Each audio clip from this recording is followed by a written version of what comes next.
We're just going to start a map of life. We're just starting from the beginning. A Map of Life by F.J. Sheed. 1937 was the first printing, and an 8th printing in April of 1947 in the United States of America. Introduction. The traveler through a strange country usually gets vivid impressions of individual things, but only a confused impression of the country in its totality.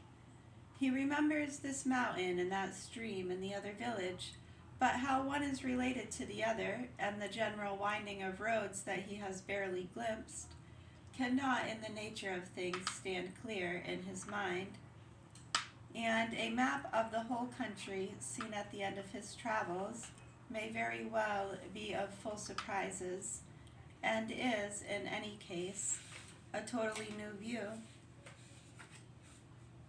In very much the same way a traveler through life gets vivid, sometimes extremely vivid impressions of things near at hand, confused impressions of things seen at a distance, or only heard of, but of the whole plan of life no idea at all. In his mind will be a jumble of facts, tossed about in any order: God, sin, church-going, disease, sacraments, suffering, the treason of friends, hostilities, death and the fear of death, money and the loss of it, God made man, and so on, without end. But which of these things are big things, and which of them are little, he will not know with certainty. The things that have come nearest to himself will seem big things. The remoter things will seem small. And of the relations of these things, one to another, how one thing agrees with or conflicts with another,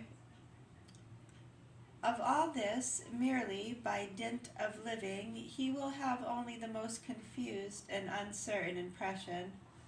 In fact, it may easily happen that a man who merely lives and neither reflects nor is taught, does not even suspect relationships, but thinks of all things as accidents with no reason in themselves, save that they happened. But thinks of all things as accident with no reason in themselves, save that they happened, and no connection with each other, save that one came earlier and one came later. S-A-V-E, save, yeah. Because of this confusion, I propose to try to make what may roughly be called a map of life. A scale map in which the principal natural features will be shown in their right proportions and the roads between them drawn in. This map will not be of my own drawing, fruit of my own experience of life, nor will it be of any man's drawing. It will be a transcript of what God, the author of life, has revealed as to the meaning of the whole and the relations of the parts. Nor will it be a demonstrative. Maps do not prove, but only state. There are only two reasons for trusting a map. One is the authority of the map maker. The other is one's own experience, when one has traveled the road with its guidance. The second is normally of less practical value.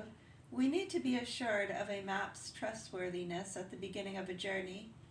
A map, therefore, must be accepted or rejected according to the confidence the map maker deserves.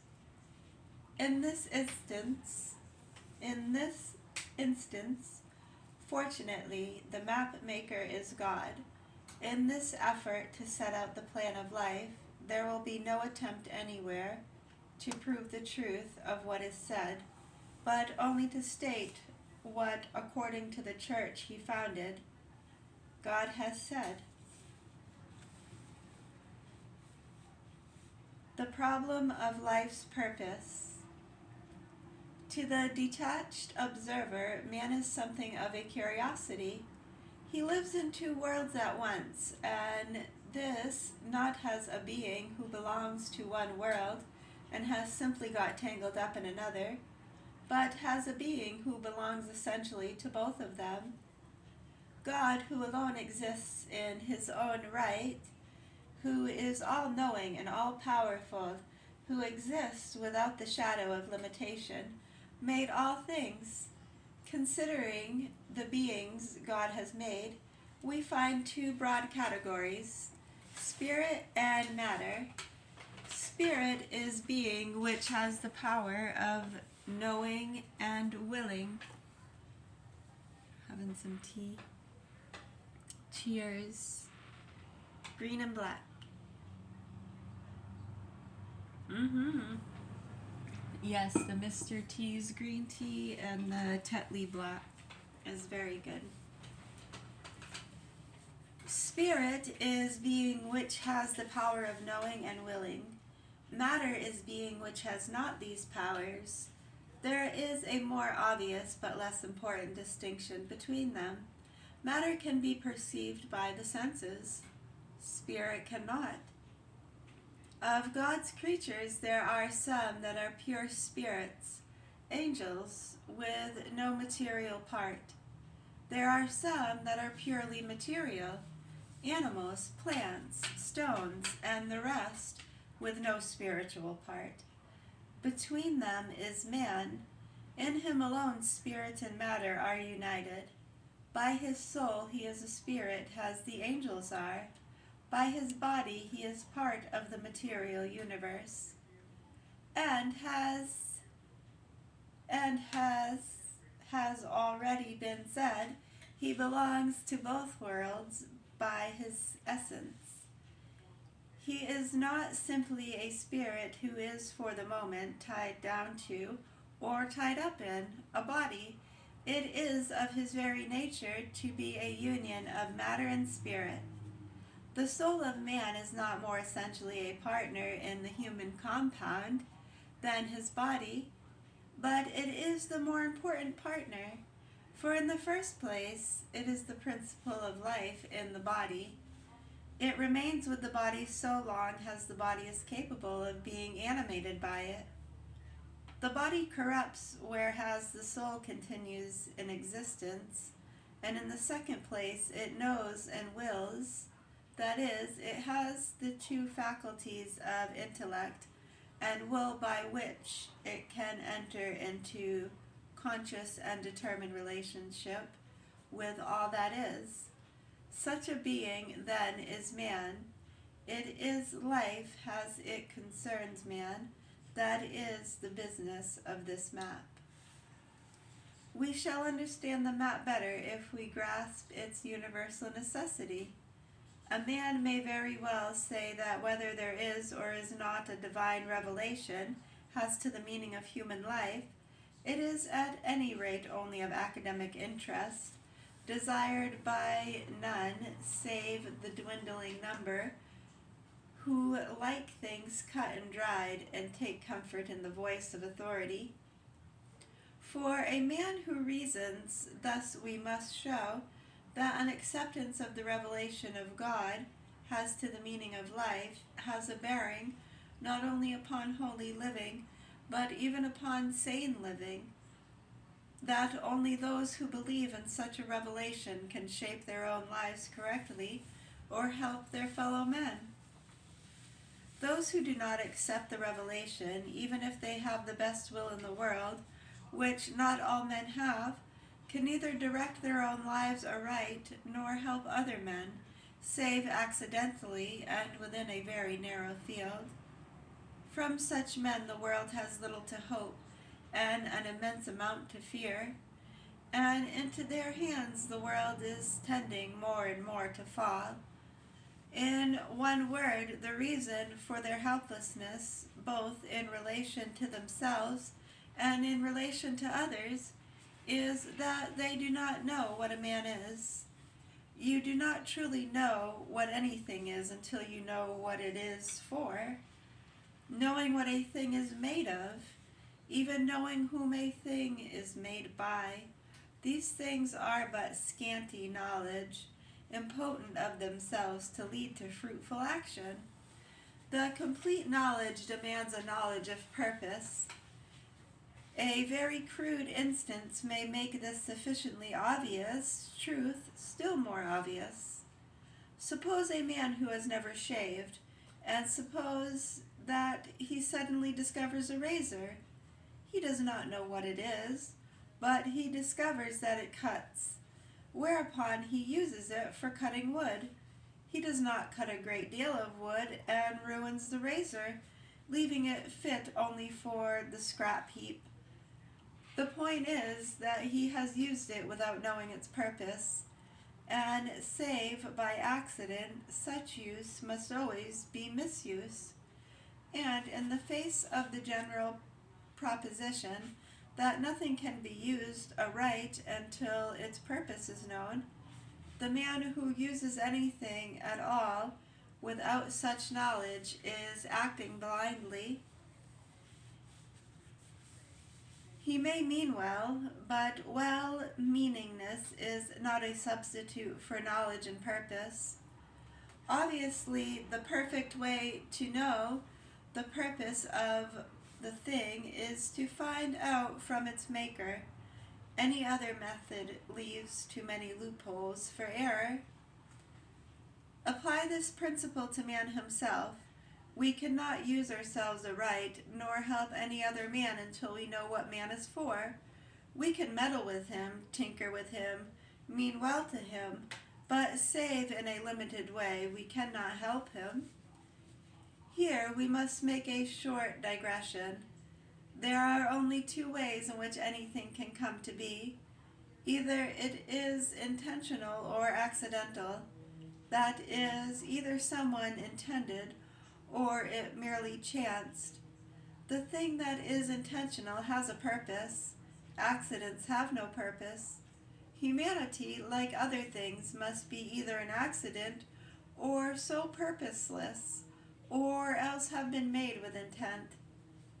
Catholics know that man was made, and made by an intelligent being who knew the purpose of his own action.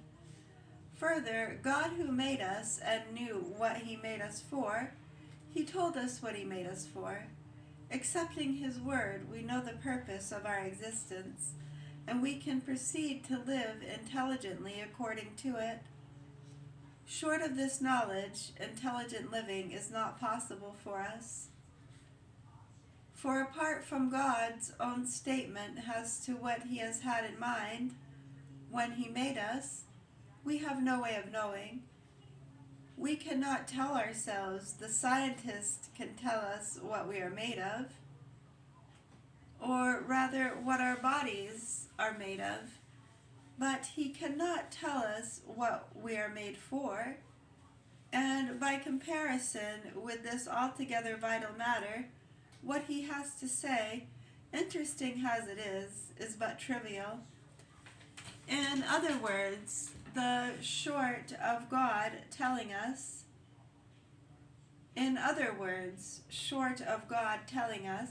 we cannot be told, and short of being told, we cannot know. We can, of course, theorize, or in plain English, guess. There is one and only one colorable alternative to a revelation from God as a means of knowing the purpose of man's existence. We might simply take human nature as it is, study it, come to a full and accurate knowledge of it.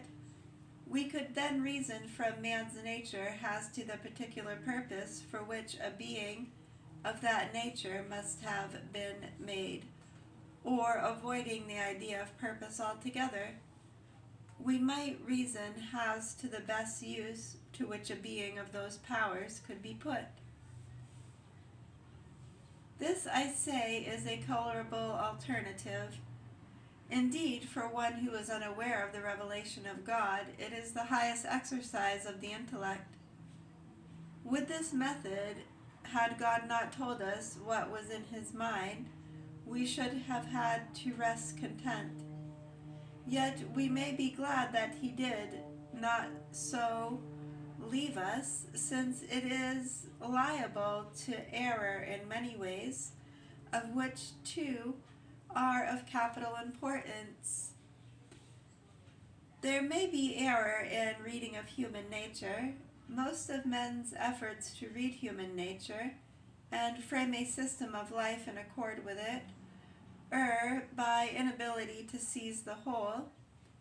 One part of human nature is isolated, the rest ignored. Further, as between various uses to which powers might be put, there can be no deciding which is higher and which is lower, save in the light of purpose of the whole being. Those uses which serve the purpose are good, those which hinder it are bad. 2. The second objection is far more important and is, indeed, fundamental to the understanding of the whole of what is to come. Even if human nature were fully understood with no shadow of error, the purpose of man's life could be deduced from it only if the purpose of man's life were contained in it. That is, if man's purpose simply meant the highest activity possible to his own nature. But supposing the purpose of human life is some activity or state higher than man's nature, then we cannot find it simply by studying his nature, and God has in fact taught that he destines us not for something of which our nature is in itself capable, and which might therefore, as I have said, be deduced from our nature, but for something to which he, in his generosity, chooses to lift us. And this obviously cannot be deduced from any study of us. One may deduce the incidents of justice, but not of generosity. We will pause there on page 15. Read some more later. You're welcome. Thank you.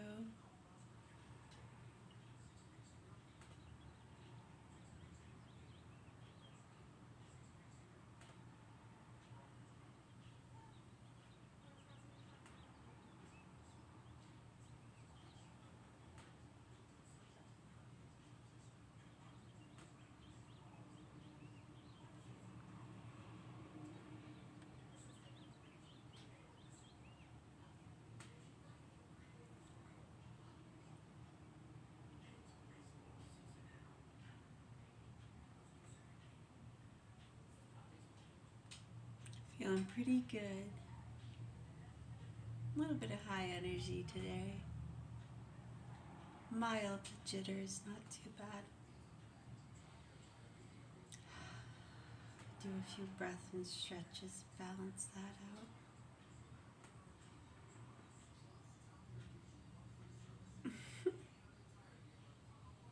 Yes, we were just listening to that. Really good.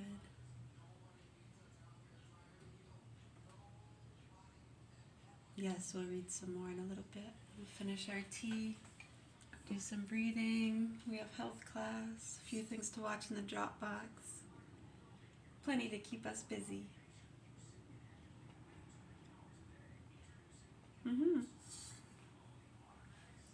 All right. Thank you. You're welcome. Namaste. Boogity boogity boo.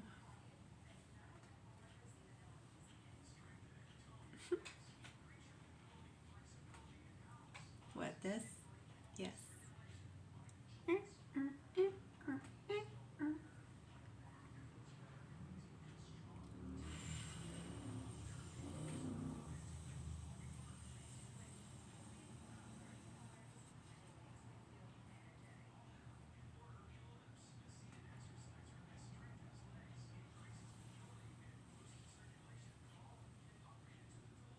I know, I've told her she should get one of those. I think she would like it.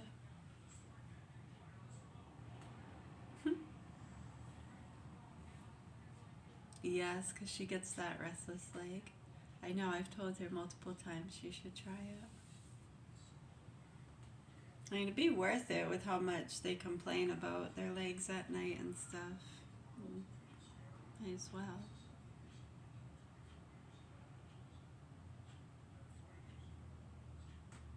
Yes. Yeah, they don't like that stuff. Yeah, the homeopathic. Yeah. I tried that stuff years ago. Yeah, it seemed to work good. Calming. Yeah, exactly. Mm-hmm.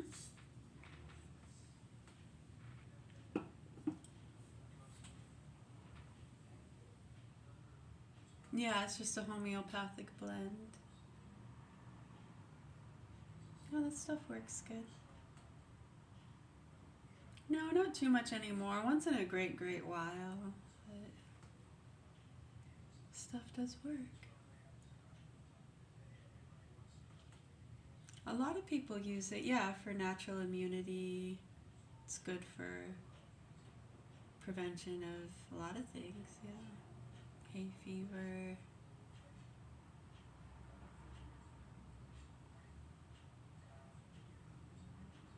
Just to name one.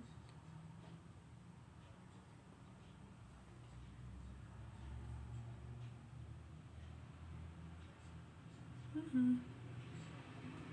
Oh, the hair thing I was wearing earlier, yeah, at harvest time.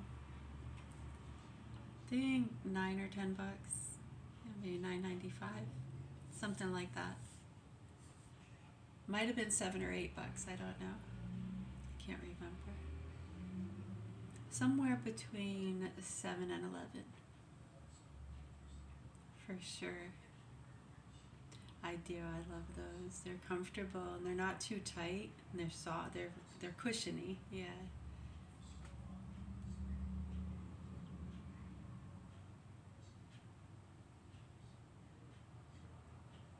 All right. Peace be with you, and also with you. See you in a little bit. Mm-hmm. Mm.